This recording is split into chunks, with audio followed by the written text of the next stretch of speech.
cutting in and out. I don't know of another extension that you can call me on. There's only one phone in here, and this is the only one we have to work with. Well, see, your voice is fading in and out on this line. Yeah. I don't believe the conference call, the people will be able to hear you. Why don't you tell them to just ask me their questions and let me... Conference. If you have any more problems, just dial 0 and I'll pound sign in 0 and I'll come back on. Okay. Is that agreeable to the three of you all? Sure. Sure. Victor, Credence, is that all right? Okay, if you'll put me back on with him, I'll just tell him that. And okay. Beverly, you're on. Okay. Hello, Beverly, you're on. Thank you.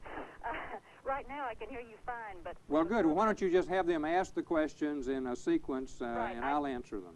I told them that you would answer their questions, and although they can't hear the answers, they will ask you possibly 2 questions. So, Jimmy, this is Jimmy Thompson. Conference control has been transferred to... Jimmy, are you on there? Yeah, I hear somebody else. 407. Beverly, if I could interrupt for 1 second. Uh-huh. Do you think you could go ahead and put some sort of the opening statement on the tape as well, just for... I'll be glad to do that. Senator, did you hear I'll be glad. Sure, I can hear you all very well, and I'll be glad to do that. You want about a 1-minute yes, sir. comment? Okay, I'll be glad to do that. Well, I can tell you that what's happening here in Vienna is very interesting and I think very useful. We're finding out more than I think anyone ever expected about the Chernobyl accident in the Soviet Union and the consequences for the people in Europe and for those in the Soviet Union as far as radiation levels are concerned. They are here to learn from the Russians what really happened. And there are 547 scientists from 45 countries around the world in sessions during this week to learn as much as possible about the technical breakdown of the reactor in the Soviet Union and the consequences of that. They're going further to try to decide what can be done to keep this kind of thing from happening in the future anywhere in the world. We've learned that a nuclear accident doesn't just affect the country where the nuclear reactor is located, but it's of worldwide consequences. It could affect the health and safety of people throughout the world. That's why it's important in Mississippi and throughout our country for our scientists to understand this accident and for there to be a standard of safety measures implemented worldwide through the International Atomic Energy Agency that's located here in Vienna to try to make sure that this kind of thing is not going to happen again. Jimmy? Okay, Senator, we've seen some information this morning that as many as 25,000 people in the western part of the Soviet Union could die in the next 70 years as a result of the accident. Do you have those statistics? I have heard those statistics. The number that we were given at a meeting was 20,000 over the next 70 years could expect to die of cancer as a result of this accident in the Soviet Union. Okay. What demands can be made for a nuclear inspection now and still keeping in mind what we would not like to tell the Soviets? Well, I don't think we have anything to worry about as far as state secrets are concerned in the United States because our safety requirements are so stringent and so tough right now and are enforced by the Nuclear Regulatory Commission within the United States, that it is to our advantage, really, to try to insist, I think, as a matter of national policy, that there is an international minimum standard that has to be subject to inspection by an international agency to try to ensure that every nuclear reactor is operating safely and that the design meets certain standards. They're already in place, these safety standards. The issue now is whether countries will invite and permit the inspection of those facilities. I think our policy should be to urge that they do allow those inspections and that we insist that the International Atomic Energy Agency be the agency to take the lead in that. Okay, if I might ask one a little astray, that the U.S. has been accused by the Soviets today of failing to join in a nuclear test ban. Is that a little bit hypocritical considering what they haven't told anybody and the secrets they've been keeping? Well, I do think that that is off the subject and that we ought to resist getting into an argument with the Soviet Union at this time over a test ban and at the same time trying to develop a new era of understanding and cooperation in the nuclear power safety field. These are separate issues. One is being dealt with here in Vienna, and I think very successfully. It's encouraging what's happening here today. But I think in Geneva, the negotiations that are moving forward for an arms agreement with the Soviet Union are, of course, important, but they're separate, and they ought to be dealt with separately. Okay, next guy. Ed? Senator, I'm just wondering what kind of influence we have over the Soviet Union in this area. What can we do to more or less force them to allow these kinds of inspections? They're not usually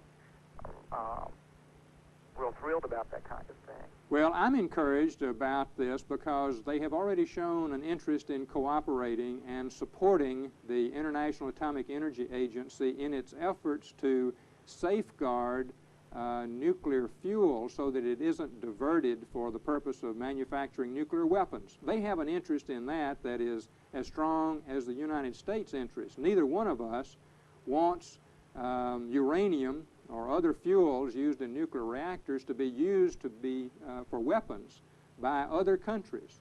There are only 5 countries now that have nuclear weapons and have nuclear weapon capability. We don't want that list to get any larger, neither does the Soviet Union. So they have been cooperating in helping to maintain an international regime of safeguards and inspections, and have agreed that inspections can take place in the Soviet Union for that purpose. So a step in the right direction has already been made, and now in Vienna this week, additional steps are being made by them, which are very encouraging. So are you saying they're going to allow these kinds of inspections? They've agreed to that? There is an indication that for the purpose of non-proliferation agreements, the Soviet Union has agreed that inspections can occur within the Soviet Union. What about safety concerns, though? Well, safety concerns, I think, are going to follow along and be a part of that understanding. That's the signal that we are getting here, and I think that we have every reason to expect an agreement to be made in that regard. So the inspections then would be for a twofold purpose, both of those things? That's right. We would actually be enlarging with this new agreement if it is a reality. And there'd be a meeting in September to explore the possibility of enlarging the authority of the International Atomic Energy Agency in this regard. But I think we're on the brink of something new and very encouraging in the nuclear power safety area. I have one more quick question, and I'll let Gravier get on. Just, is the verdict in? Has there any consensus been reached to what extent the Soviets failed to provide information to the rest of the world that we should have gotten?